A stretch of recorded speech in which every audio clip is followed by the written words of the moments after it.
ولا تجهروا له بقول كجهر بعضكم لبعض أن تحبط أعمالكم وأنتم لا تشعرون إن الذين يغضون أصواتهم عند رسول الله أولئك الذين امتحن الله قلوبهم للتقوى لهم مغفرة وأجر عظيم۔ اے ایمان والے لوگو، اللہ اور اللہ کے رسول سے آگے نہ بڑھو اور اللہ سے ڈرتے رہا کرو، یقیناً اللہ تعالیٰ سننے جاننے والے ہیں۔ اے ایمان والو، اپنی آواز نبی کی آواز سے اوپر نہ کرو اور نہ اس سے اونچی آواز سے بات کرو جیسے آپس میں ایک دوسرے سے کرتے ہو، کہیں ایسا نہ ہو کہ تمہارے اعمال اکارت جائیں اور تمہیں خبر بھی نہ ہو۔ بے شک جو لوگ رسول اللہ صلی اللہ علیہ وسلم کے سامنے اپنی آوازیں پست رکھتے ہیں، یہی وہ لوگ ہیں جن کے دلوں کو اللہ تعالیٰ نے پرہیزگاری کے لیے جانچ لیا ہے، ان کے لیے مغفرت ہے اور بڑا ثواب ہے۔ سامعین، اب آیتوں کی تفسیر سماعت کیجیے۔ نبی صلی اللہ علیہ وسلم کے ساتھ آداب کا بیان۔ ان آیتوں میں اللہ تعالیٰ امتیوں کو اپنے نبی کے آداب سکھاتے ہیں کہ تمہیں اپنے نبی کی توقیر، احترام، عزت و احترام کرنا چاہیے، تمام کاموں میں اللہ تعالیٰ اور رسول صلی اللہ علیہ وسلم کے پیچھے رہنا چاہیے، اتباع اور تابعداری کی خو ڈالنی چاہیے۔ پس کتاب و سنت پر رائے کو مقدم کرنا یہ ہے اللہ تعالیٰ اور اس کے رسول سے آگے بڑھنا۔ چنانچہ تفسیر میں جریر طبری میں ہے، ابن عباس رضی اللہ عنہ فرماتے ہیں مطلب یہ ہے کہ کتاب و سنت کے خلاف نہ کہو۔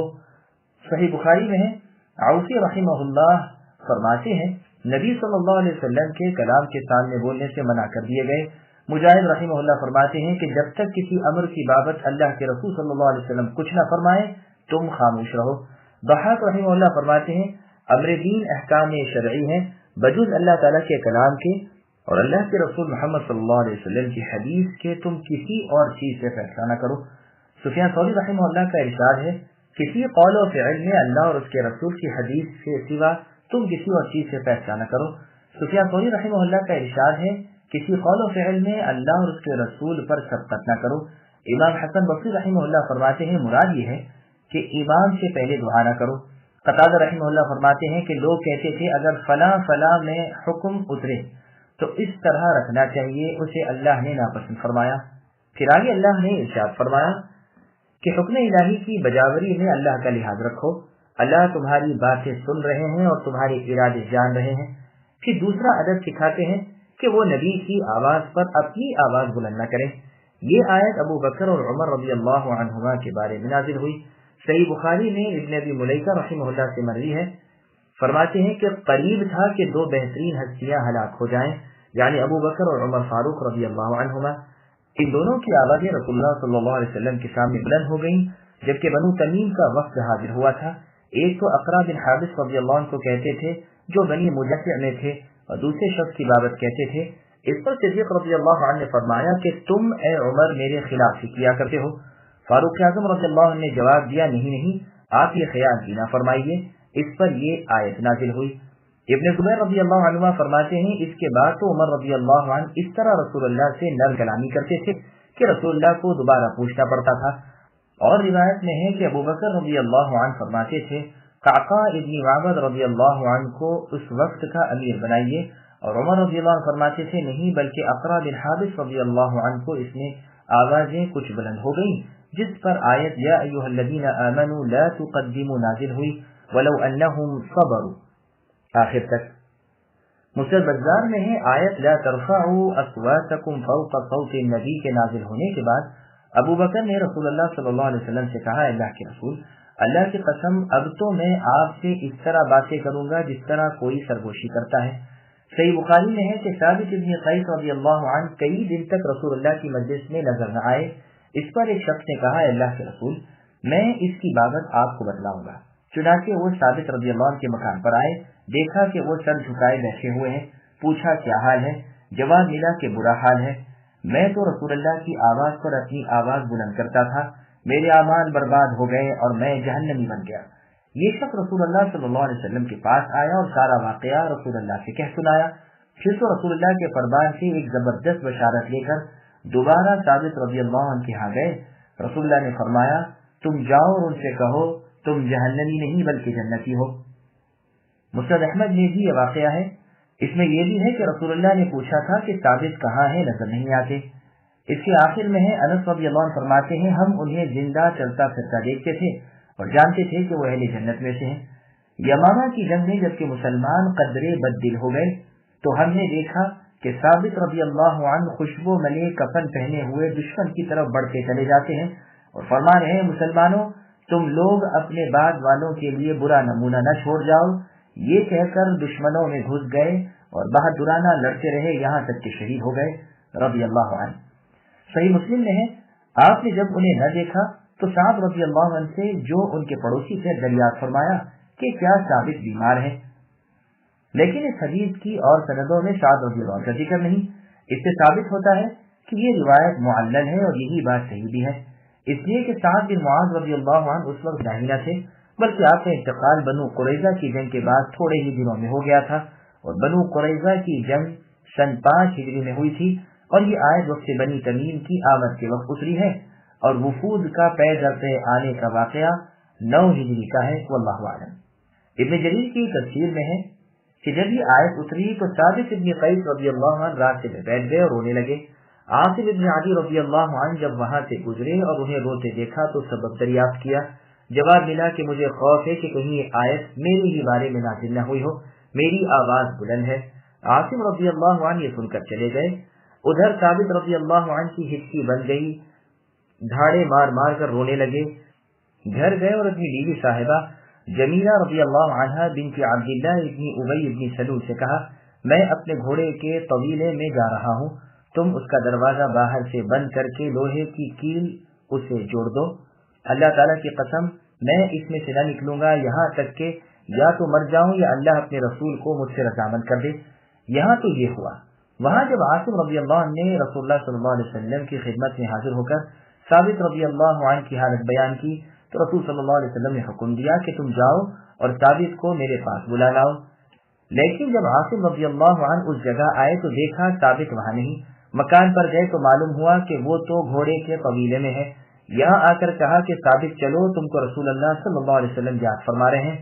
ثابت نے کہا بہت خوب، کیل نکال ڈالو اور دروازہ کھول دو۔ پھر باہر نکل کر نبی صلی اللہ علیہ وسلم کی خدمت میں حاضر ہوئے تو آپ نے رونے کی وجہ پوچھی، جس کا سچا جواب ثابت رضی اللہ عنہ سے سن کر رسول اللہ نے فرمایا، کیا تم اس بات سے خوش نہیں ہو کہ تم قابل تعریف زندگی جیو اور شہید ہو کر مرو اور جنت میں جاؤ؟ اس پر ثابت رضی اللہ عنہ کا سارا رنج کا فور ہو گیا، باتیں کھل گئی اور فرمانے لگے، اللہ کے رسول، میں اللہ تعالیٰ کی اور آپ کی اس بشارت پر بہت خوش ہوں اور اب آئندہ کبھی بھی اپنی آواز کو آپ کی آواز سے اونچی نہ کروں گا۔ اس پر اس کے بعد کی آیت اِنَّ الَّذِينَ يَغُضُّونَ أَصْوَاتَهُمْ نازل ہوئی۔ یہ قصے کی طرح کئی ایک تابعین سے بھی مروی ہے۔ الغرض اللہ تعالیٰ نے اپنے رسول صلی اللہ علیہ وسلم کے سامنے آوازیں بلند کرنے سے منع فرما دیا۔ امیر المؤمنین عمر بن الخطاب رضی اللہ عنہ نے 2 شخصوں کی کچھ بلند آوازیں مسجد نبوی میں سن کر وہاں آ کر ان سے فرمایا، تمہیں معلوم بھی ہے کہ تم کہاں ہو؟ پھر ان سے پوچھا کہ تم کہاں کے رہنے والے ہو؟ انہوں نے کہا طائف کے۔ عمر رضی اللہ عنہ نے فرمایا، اگر تم مدینے کے ہوتے تو میں تمہیں پوری سزا دیتا۔ یہ روایت بخاری کی ہے۔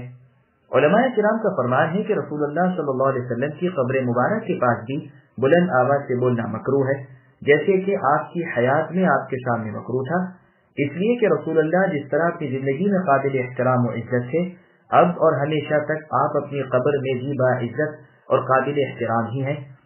پھر آپ کے سامنے آپ سے باتیں کرتے ہوئے جس طرح عام لوگوں سے باتیں کرتے ہیں باتیں کرنی منع فرمائی، بلکہ آپ سے تسکین و وقار، عزت و ادب، حرمت و عظمت سے باتیں کرنی چاہیے، جیسے سورہ نور کی آیت نمبر 63 میں اللہ نے فرمایا، لا تجعلوا دعاء الرسول بینکم کدعاء بعضکم بعضا، اے مسلمانوں رسول کو اس طرح نہ پکارو جس طرح تم آپس میں ایک دوسرے کو پکارتے ہو۔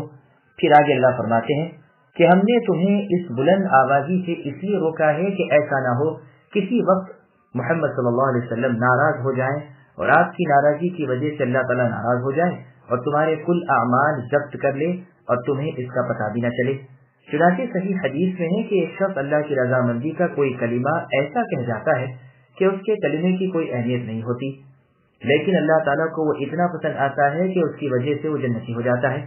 اسی طرح انسان اللہ تعالیٰ کی ناراضی کا کوئی ایسا کلمہ کہہ جاتا ہے کہ اس کے نزدیک تو اس کی کوئی وقعت نہیں ہوتی، لیکن رب تعالیٰ اس کلمے کی وجہ سے جہنم کے اس قدر نیچے کے طبقے میں پہنچا دیتے ہیں جو گڑھا زمین و آسمان سے زیادہ گہرا ہے۔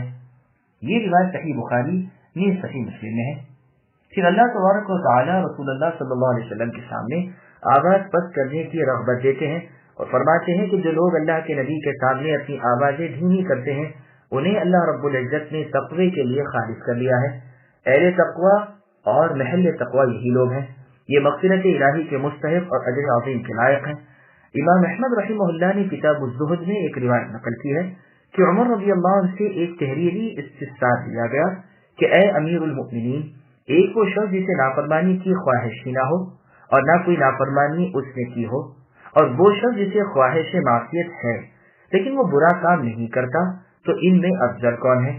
عمر رضی اللہ نے جواب میں لکھا کہ جنہیں معصیت کی خواہش ہوتی ہے پھر نافرمانیوں سے بچتے ہیں، یہی لوگ ہیں جن کے دلوں کو اللہ تعالیٰ نے پرہیزگاری کے لیے آزما لیا ہے، ان کے لیے مغفرت ہے اور بہت بڑا اجر و ثواب ہے۔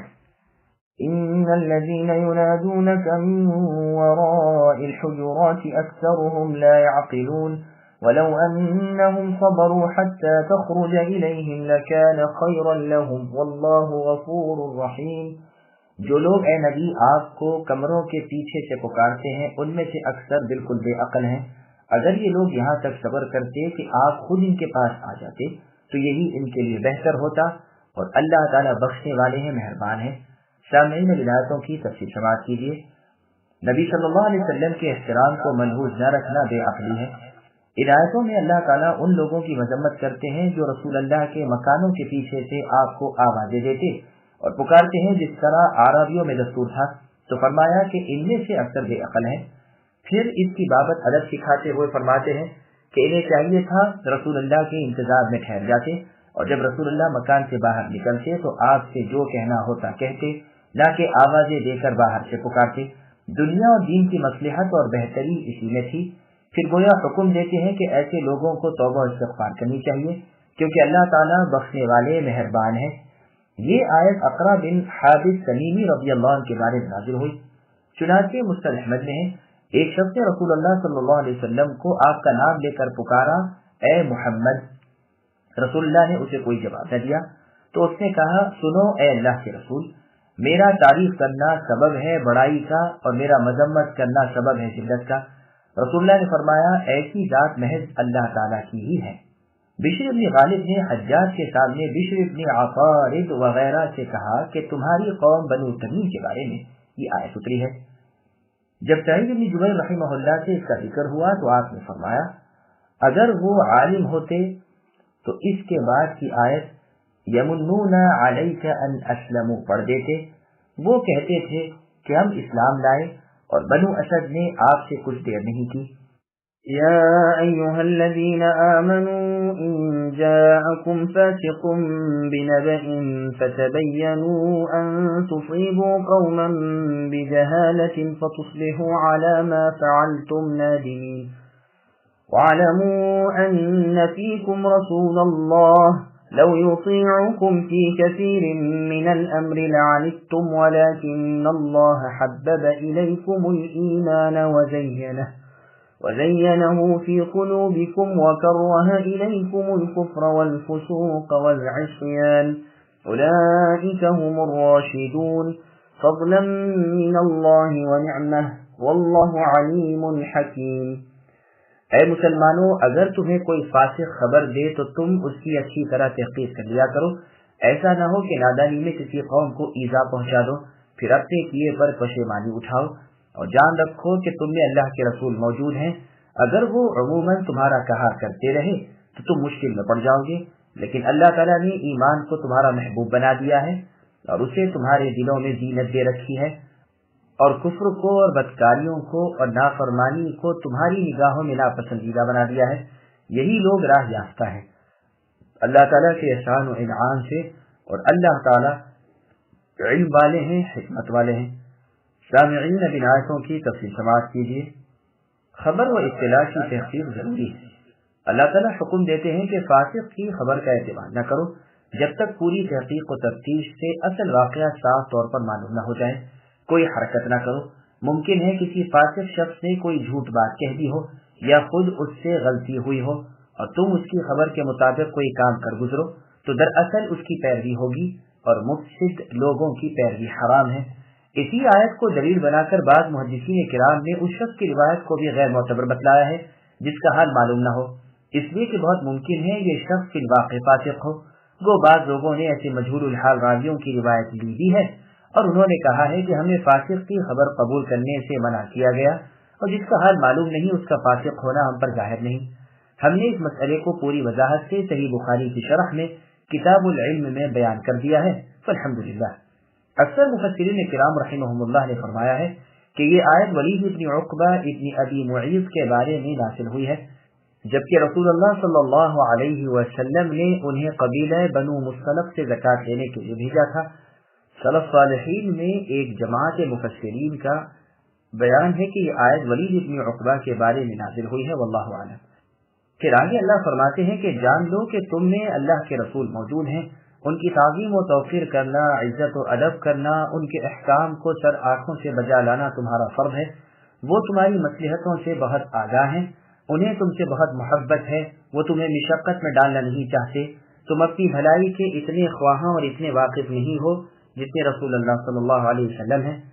چنانچہ اور جگہ سورہ احزاب کی آیت نمبر 6 میں اللہ تعالیٰ نے فرمایا النبی اولی بالمؤمنین من انفسہم الآیہ، یعنی نبی اس بات کے زیادہ حقدار ہیں کہ مسلمانوں کے کاموں میں بنسبت ان کی اپنی جانوں کے نبی زیادہ ان پر حق رکھتے ہیں۔ پھر بیان فرمایا کہ لوگوں تمہاری عقلیں جن مصلحتوں اور بھلائیوں کو نہیں پا سکتی انہیں نبی پا رہے ہیں، بس اگر وہ تمہارے ہر پسندیدگی کی رائے پر عامل بنتے رہیں تو اس میں تمہارا ہی حرج واقع ہوگا، جیسا کہ اللہ تعالیٰ نے سورہ مؤمنون کی آیت نمبر 17 میں فرمایا وَلَوِ اتَّبَعَ الْحَقُّ أَهْوَاءَهُمْ لَفَسَدَتِ السَّمَاوَاتُ وَالْأَرْضُ وَمَنْ فِيهِنْ بَلْ أَتَيْنَاهُمْ بِذِكْرِهِمْ فَهُمْ عَنْ ذِكْرِهِمْ مُعْرِضُونَ، یعنی اگر سچا رب ان کی خوشی پر چلے تو آسمان و زمین اور ان کے درمیان کی ہر چیز خراب ہو جائے، یہ نہیں بلکہ ہم نے انہیں ان کی نصیحت پہنچا دی ہے لیکن یہ اپنی نصیحت پر دھیان ہی نہیں دھرتے۔ پھر آگے اللہ فرماتے ہیں کہ اللہ تعالیٰ نے ایمان کو تمہارے نفسوں میں محبوب بنا دیا ہے اور تمہارے دلوں میں اس کی عمدگی بچھا دی ہے۔ اللہ نے تمہارے دلوں میں کفر کی اور کبیرہ گناہوں کی اور تمام نافرمانیوں کی عداوت ڈال دی ہے اور اس طرح بتدریج تم پر اپنی نعمتیں بھرپور کر دی ہیں۔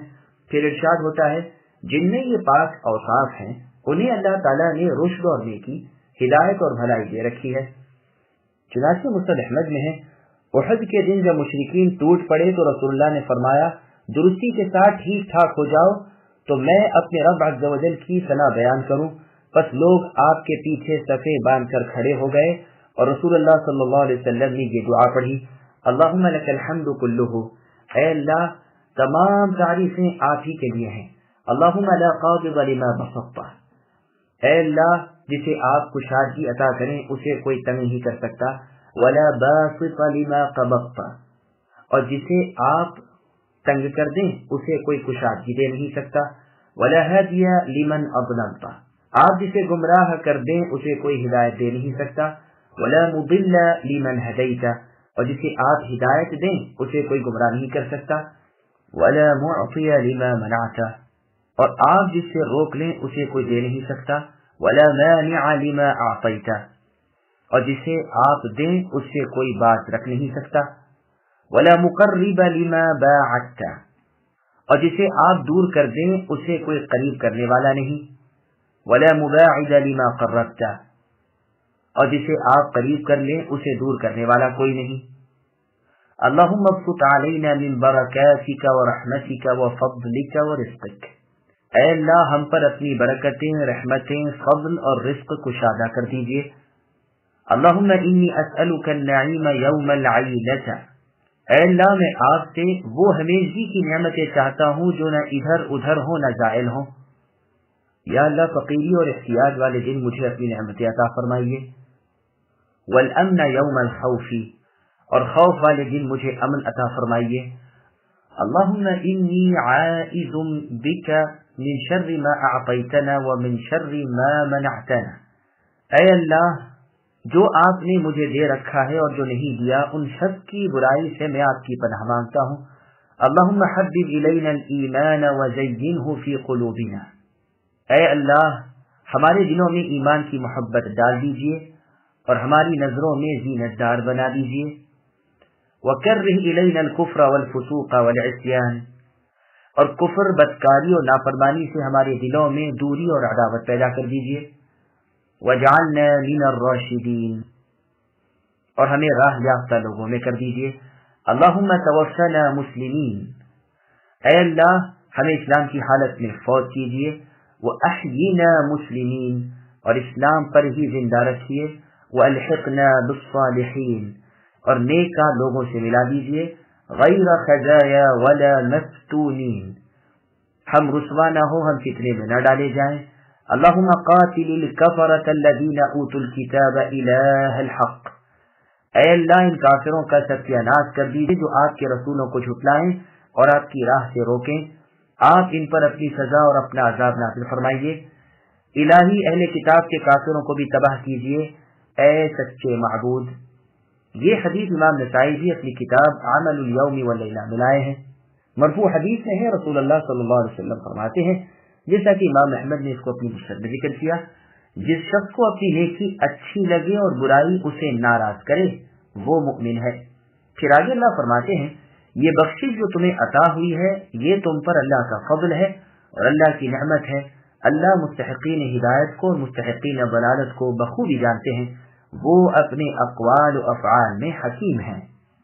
وَإِن طَائِفَتَانِ مِنَ الْمُؤْمِنِينَ اقْتَتَلُوا فَأَصْلِحُوا بَيْنَهُمَا فَإِن بَغَتْ إِحْدَاهُمَا عَلَى الْأُخْرَى فَقَاتِلُوا الَّتِي تَبْغِي حَتَّى تَفِيءَ إِلَى أَمْرِ اللَّهِ فَإِن فَاءَتْ فَأَصْلِحُوا بَيْنَهُمَا بِالْعَدْلِ وَأَقْسِطُوا إِنَّ اللَّهَ يُحِبُّ الْمُقْسِطِينَ إِنَّمَا الْمُؤْمِنُونَ إِخْوَةٌ فَأَصْلِحُوا بَيْنَ أَخَوَيْكُمْ وَاتَّقُوا اللَّهَ لَعَلَّكُمْ تُرْحَمُونَ۔ اگر مسلمانوں کی دو جماعتیں آپس میں لڑ پڑیں تو ان میں میل ملاپ کرا دیا کرو، پھر اگر ان دونوں میں سے ایک دوسری جماعت پر زیادتی کرے تو تم سب اس گروہ سے جو زیادتی کرتا ہے لڑو، یہاں تک کہ وہ اللہ کے حکم کی طرف لوٹ آئے۔ اگر لوٹ آئے تو پھر انصاف کے ساتھ صلح کرا دو اور عدل کرتے رہا کرو۔ اللہ تعالیٰ انصاف کرنے والوں کو دوست رکھتے ہیں۔ یاد رکھو سارے مسلمان بھائی بھائی ہیں، بس اپنے دو بھائیوں میں ملاپ کرا دیا کرو اور اللہ سے ڈرتے رہو تاکہ تم پر رحم کیا جائے۔ سامعین ولایتوں کی تفصیل سماعت کیجیے۔ بغاوت کفر نہیں، باغی گروہ بھی مومن ہے۔ یہاں حکم ہو رہا ہے کہ اگر مسلمانوں کی کوئی دو جماعتیں لڑنے لگ جائیں تو دوسرے مسلمانوں کو چاہیے کہ ان میں صلح کرا دیں۔ آپس میں دو لڑنے والی جماعتوں کو مومن کہنا، اس سے امام بخاری رحمہ اللہ نے استدلال کیا ہے کہ نافرمانی وہ کتنی ہی بڑی ہو انسان کو ایمان سے الگ نہیں کرتی۔ خارجیوں کا اور ان کے موافق معتزلہ کا مذہب اس بارے میں خلاف حق ہے۔ اسی آیت کی تعریف اس حدیث سے بھی ہوتی ہے جو صحیح بخاری وغیرہ میں مروی ہے کہ ایک مرتبہ رسول اللہ صلی اللہ علیہ وسلم ممبر پر خطبہ دے رہے تھے۔ آپ کے ساتھ ممبر پر حسن بن علی رضی اللہ عنہ بھی تھے۔ آپ کبھی ان کی طرف دیکھتے اور کبھی لوگوں کی طرف اور فرماتے کہ میرا یہ بچہ سید ہے اور اس کی وجہ سے اللہ تعالیٰ دو بڑی جماعتوں میں صلح کرا دیں گے۔ آپ کی یہ پیش گوئی سچی نکلی اور اہل شام اور اہل عراق میں بڑی لمبی لڑائیوں اور بڑے ناپسندیدہ واقعات کے بعد آپ کی وجہ سے صلح ہو گئی۔ پھر ارشاد ہوتا ہے، اگر ایک گروہ دوسرے گروہ پر زیادتی کرے تو زیادتی کرنے والے سے لڑائی کی جائے تاکہ وہ پھر ٹھکانے آ جائے، حق کو سننے اور مان لے۔ چنانچہ صحیح بخاری اور مسند احمد میں ہے، رسول اللہ نے فرمایا کہ اپنے بھائی کی مدد کر، ظالم ہو تو اور مظلوم ہو تو۔ انس رضی اللہ نے پوچھا کہ مظلوم ہونے کی حالت میں تو ظاہر ہے لیکن ظالم ہونے کی حالت میں کیسے مدد کروں؟ رسول اللہ نے فرمایا اسے ظلم سے باز رکھو، یہی اس کی اس وقت کی مدد ہے۔ مسند احمد میں ہے، رسول اللہ صلی اللہ علیہ وسلم سے ایک مرتبہ کہا گیا کہ اچھا ہو اگر آپ عبداللہ بن ابی منافق کے ہاں چلے چلتے، چنانچہ آپ گدھے پر سوار گئے اور صحابہ آپ کی ہم رکابی میں ساتھ ہو لیے۔ زمین شور تھی۔ جب رسول اللہ وہاں پہنچے تو یہ کہنے لگا، یعنی عبداللہ بن ابی، مجھ سے الگ رہیے، اللہ کی قسم آپ کے گدھے کی بدبو نے میرا دماغ پریشان کر دیا ہے۔ اس پر ایک انصاری رضی اللہ عنہ نے کہا، اللہ کی قسم رسول اللہ کے گدھے کی خوشبو تیری بو سے بہت ہی اچھی ہے۔ اس پر ادھر سے ادھر سے کچھ لوگ بول پڑے اور معاملہ بڑھنے لگا، بلکہ کچھ ہاتھا پائی جوتی کھڑی ہو بھی گئی۔ ان کے بارے میں یہ آیت اتری ہے۔ سعید بن جبیر رحمہ اللہ فرماتے ہیں، اوس اور خزرج قبائل میں کچھ چشمک ہو گئی تھی، ان میں صلح کرا دینے کا اس آیت میں حکم ہو رہا ہے۔ سدی رحمہ اللہ فرماتے ہیں کہ عمران نامی ایک انصاری تھے، ان کی بیوی صاحبہ کا نام ام زید تھا۔ اس نے اپنے میکے جانا چاہا، خادم نے روکا اور منع کر دیا کہ میکے کا کوئی شخص یہاں بھی نہ آئے۔ عورت نے یہ خبر اپنے میکے میں کہلوا دی۔ وہ لوگ آئے اور اسے بالا خانے سے اتار لائے اور لے جانا چاہا۔ ان کے خادم گھر پر تھے نہیں۔ خادم والوں نے اس کے چچازاد بھائیوں کو اطلاع دے کر انہیں بلایا۔ اب کھینچ تان جوتی پیزار ہونے لگی اور ان کے بارے میں یہ آیت اتری۔ رسول اللہ صلی اللہ علیہ وسلم نے دونوں طرف کے لوگوں کو بلا کر بیچ میں بیٹھ کر صلح کرا دی اور سب لوگ مل گئے۔ پھر حکم ہوتا ہے دونوں پارٹیوں میں عدل کرو، اللہ عادلوں یعنی انصاف کرنے والوں کو پسند فرماتے ہیں۔ چنانچہ مسند احمد وغیرہ میں ہے، رسول اللہ صلی اللہ علیہ وسلم فرماتے ہیں، دنیا میں جو عدل کرتے رہے وہ موتیوں کے ممبروں پر رحمان عز و جل کے سامنے ہوں گے اور یہ بدلہ ہوگا ان کے عدل و انصاف کا۔ صحیح مسلم کی حدیث میں ہے، رسول اللہ نے فرمایا، یہ لوگ ان ممبروں پر اللہ تعالیٰ کے دائیں جانب ہوں گے، یہ اپنے حکم میں اور اپنے اہل و عیال میں اور جو کچھ ان کے قبضے میں ہے اس میں عدل سے کام لیا کرتے تھے۔ پھر آگے اللہ نے فرمایا، کل مؤمن دینی بھائی ہیں۔ چنانچہ صحیح بخاری اور مسلم میں ہے، رسول اللہ صلی اللہ علیہ وسلم فرماتے ہیں، مسلمان مسلمان کا بھائی ہے، اسے اس پر ظلم و ستم نہ کرنا چاہیے۔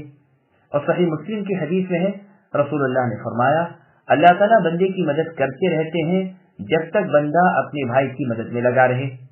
صحیح مسلم اور سنن نبی داؤد کی حدیث میں ہے، رسول اللہ صلی اللہ علیہ وسلم فرماتے ہیں، جب کوئی مسلمان اپنے غیر حاضر بھائی مسلمان کے لیے اس کی پچے پشت دعا کرتا ہے تو فرشتہ کہتا ہے آمین، اور تجھے بھی اللہ تعالیٰ ایسا ہی دے۔ اس بارے میں اور بھی بہت سی حدیثیں ہیں۔ چنانچہ صحیح بخاری اور مسلم میں ہے، رسول اللہ نے فرمایا، مسلمان سارے کے سارے اپنی محبت، رحم دلی اور میل جول میں مثل ایک جسم کے ہیں۔ جب کسی عضو جسم کو تکلیف ہو تو سارا جسم تڑپ اٹھتا ہے، کبھی بخار چڑھ آتا ہے، کبھی شب بیداری کی تکلیف ہوتی ہے۔ صحیح بخاری میں، صحیح مسلم میں، سنن ترمذی اور مسند احمد میں ہے، رسول اللہ صلی اللہ علیہ وسلم فرماتے ہیں کہ مومن کے لیے مثل دیوار کے ہے جس کا ایک حصہ دوسرے حصے کو تقویت پہنچاتا ہے اور مضبوط کرتا ہے۔ پھر آپ نے اپنی ایک ہاتھ کی انگلیاں دوسرے ہاتھ کی انگلیوں میں ڈال کر بتایا۔ پھر آگے اللہ فرماتے ہیں، دونوں لڑنے والی مسلمانوں کی جماعتوں اور دونوں طرف کے اسلامی بھائیوں میں صلح کرا دو، اپنے تمام کاموں میں اللہ تعالیٰ کا ڈر رکھو، یہی وہ اوصاف ہے جن کی وجہ سے اللہ کی رحمت تم پر نازل ہوگی، پرہیزگاروں کے ساتھ ہی رب کا رحم رہتا ہے۔ يا أيها الذين آمنوا لا يسخر قوم من قوم عسى أن يكونوا خيرا منهم ولا نساء من نساء عسى أن يكن خيرا منهن ولا تلمزوا أنفسكم ولا تنابزوا بالألقاب بئس الاسم الفسوق بعد الإيمان ومن لم يتب فأولئك هم الظالمون۔ اے ایمان والو، کوئی جماعت دوسری جماعت سے مسخرہ پن نہ کرے، ممکن ہے کہ یہ اس سے بہتر ہو، اور نہ عورتیں عورتوں سے، ممکن ہے کہ یہ ان سے بہتر ہو، اور آپس میں ایک دوسرے کو عیب نہ لگاؤ اور نہ کسی کو برے لقب دو۔ ایمان کے بعد گنہگاری برا نام ہے، اور جو توبہ نہ کریں وہی ظالم لوگ ہیں۔ سامعین، اب اس آیت کی تفسیر سماعت کیجیے۔ مذاق اور عیب گیری کی ممانعت۔ اللہ تبارک و تعالی لوگوں کو حقیر و ذلیل کرنے اور ان کا مذاق اڑانے سے روک رہے ہیں۔ چنانچہ صحیح مسلم میں ہے، رسول اللہ صلی اللہ علیہ وسلم نے فرمایا کہ تکبر نام ہے حق سے منہ موڑ لینے کا اور لوگوں کو ذلیل و خوار سمجھنے کا۔ اسی وجہ قرآن کریم نے یہ بیان فرمائی کہ جسے تم ذلیل کر رہے ہو، جس کا تم مذاق اڑا رہے ہو، ممکن ہے کہ اللہ تعالیٰ کے نزدیک وہ تم سے زیادہ باوقات ہو۔ مردوں کو منع کر کے پھر خاصتاً عورتوں کو بھی اس سے روکا، پھر عیب گیری اور نکتہ چینی کرنے سے روکا اور اس ملعون خصلت کو حرام قرار دیا۔ چنانچہ قرآن کریم میں سورہ ہمزہ کی آیت نمبر 1 میں اللہ کریم کا ارشاد ہے وَيْلٌ لِكُلِّ هُمَزَةٍ لُمَزَةٍ، یعنی ہر طعنہ باز عیب جو کے لیے خرابی ہے۔ ہمز فعل سے ہوتا ہے اور لمز قول سے۔ اور سورہ قلم کی آیت نمبر 11 میں ہے حماز بشاء بنمیم، یعنی وہ شخص جو لوگوں کو حقیر گنتا ہو، ان پر چڑھا چلا جا رہا ہو اور لگانے بجھانے والا ہو۔ غرض ان تمام کاموں کو ہماری شریعت نے حرام قرار دیا۔ یہاں لفظ تو یہ ہے کہ اپنے تئیں عیب نہ لگاؤ، مطلب یہ ہے کہ آپس میں ایک دوسرے کو عیب نہ لگاؤ، جیسے اللہ تعالیٰ نے سورہ نساء کی آیت نمبر 29 میں فرمایا وَلَا تَقْتُلُوا أَنفُسَكُمْ، یعنی ایک دوسرے کو قتل نہ کرو۔ ابن عباس رضی اللہ عنہما نیز مجاہد، سعید بن جبیر، قتادہ اور مقاتل ابن حیان رحمہم اللہ فرماتے ہیں اس کا مطلب یہ ہے کہ ایک دوسرے کو تانے نہ دو۔ پھر آگے اللہ نے فرمایا کسی کی کوئی چڑ نہ نکالو، جس لقب سے وہ ناراض ہوتا ہو اس لقب سے اسے نہ پکارو، نہ نامزد کرو۔ مسند احمد اور ابو داؤد میں ہے کہ یہ حکم بنو سلمہ کے بارے میں نازل ہوا ہے۔ جب رسول اللہ صلی اللہ علیہ وسلم مدینے میں آئے تو یہاں ہر شخص کے 2 3 نام تھے۔ رسول اللہ نے ان میں سے کسی کو کسی نام سے پکارتے تو لوگ کہتے اللہ کے رسول یہ اس نام سے چڑھتا ہے، اس پر یہ آیت اتری۔ پھر فرمان ہے کہ ایمان کی حالت میں فاسقانہ القاب سے آپس میں ایک دوسرے کو نامزد کرنا نہایت بری بات ہے۔ اب تمہیں اس سے توبہ کرنی چاہیے ورنہ ظالم گنے جاؤ گے۔ يا أيها الذين آمنوا اجتنبوا كثيرا من الظن إن بعض الظن إثم ولا تجسسوا ولا يغتب بعضكم بعضا أيحب أحدكم أن يأكل لحم أخيه ميتا فكرهتموه واتقوا الله إن الله تواب رحيم۔ اے ایمان والو بہت بدگمانیوں سے بچو، یقین مانو کہ بعض بدگمانیاں گناہ ہیں، اور بھید نہ ٹٹولا کرو اور نہ تم میں سے کوئی کسی کی غیبت کرے۔ کیا تم میں سے کوئی بھی اپنے مردہ بھائی کا گوشت کھانا پسند کرتا ہے؟ تم کو اس سے گھن آئے گی، اور اللہ سے ڈرتے رہو، بے شک اللہ تعالیٰ توبہ قبول کرنے والے مہربان ہیں۔ سامعین اس آیت کی تفسیر سماعت کیجیے۔ بدگمانی اور عیوب تلاش کرنا نیز غیبت کا مفہوم۔ اللہ تعالیٰ اپنے مؤمن بندوں کو بدگمانیوں سے اور تہمت بہرنے سے اور اپنوں اور غیروں کو خوفزدہ کرنے سے اور خواہ کی دہشت دل میں رکھ لینے سے روکتے ہیں، اور فرماتے ہیں کہ بسا اوقات اکثر اس قسم کے گمان بالکل گناہ ہوتے ہیں، پس تمہیں اس میں پوری احتیاط چاہیے۔ امیر المؤمنین عمر بن الخطاب رضی اللہ عنہ سے مروی ہے کہ رسول اللہ صلی اللہ علیہ وسلم نے فرمایا تمہارے مسلمان بھائی کی زبان سے جو کلمہ نکلا ہو جہاں تک تم سے ہو سکے اسے بھلائی اور اچھائی پر محمول کرو۔ ابن ماجہ میں ہے کہ نبی صلی اللہ علیہ وسلم نے طواف کعبہ کرتے ہوئے فرمایا تو کتنا پاک گھر ہے، تو کیسی اچھی خوشبو والا ہے، تو کس قدر عظمت والا ہے، تو کیسی بڑی حرمت والا ہے۔ اس کی قسم جس کے ہاتھ میں محمد صلی اللہ علیہ وسلم کی جان ہے کہ مؤمن کی حرمت اس کے مال اور اس کی جان کی حرمت اور اس کے ساتھ نیک گمان کرنے کی اللہ تعالیٰ کے نزدیک تیری حرمت سے بہت بڑی ہے۔ یہ حدیث صرف ابن ماجہ میں ہی ہے اور صحیح ہے۔ صحیح بخاری میں ہے کہ رسول اللہ صلی اللہ علیہ وسلم فرماتے ہیں بدگمانی سے بچو، گمان سب سے بڑی جھوٹی بات ہے۔ بھید نہ ٹٹولو، ایک دوسرے کی بزرگی حاصل کرنے کی کوشش میں نہ لگ جایا کرو۔ حسد، بغض اور ایک دوسرے سے منہ پھلانے سے بچو۔ سب مل کر رب رحیم کے بندے اور آپس میں بھائی بھائی بن کر رہو سہو۔ صحیح مسلم وغیرہ میں ہے رسول اللہ نے فرمایا ایک دوسرے سے روٹ کر نہ بیٹھ جایا کرو، ایک دوسرے سے میل جول ترک نہ کر لیا کرو، ایک دوسرے سے حسد بغض نہ کیا کرو، بلکہ سب مل کر اللہ کے بندے آپس میں ایک دوسرے کے بھائی بند ہو کر زندگی گزارو۔ کسی مسلمان کو حلال نہیں کہ اپنے دوسرے مسلمان بھائی سے 3 دن سے زیادہ بول چال اور میل جول چھوڑے۔ سنن ابی داؤد میں ہے کہ ایک شخص کو ابن مسعود رضی اللہ عنہ کے پاس لایا گیا اور کہا گیا کہ اس کی داڑھی سے شراب کے قطرے گر رہے ہیں۔ آپ نے فرمایا ہمیں بھید ٹٹولنے سے منع فرمایا گیا ہے، اگر ہمارے سامنے کوئی چیز ظاہر ہو گئی تو ہم اس پر پکڑ سکتے ہیں۔ مسند احمد میں ہے کہ عقبہ کے قاتل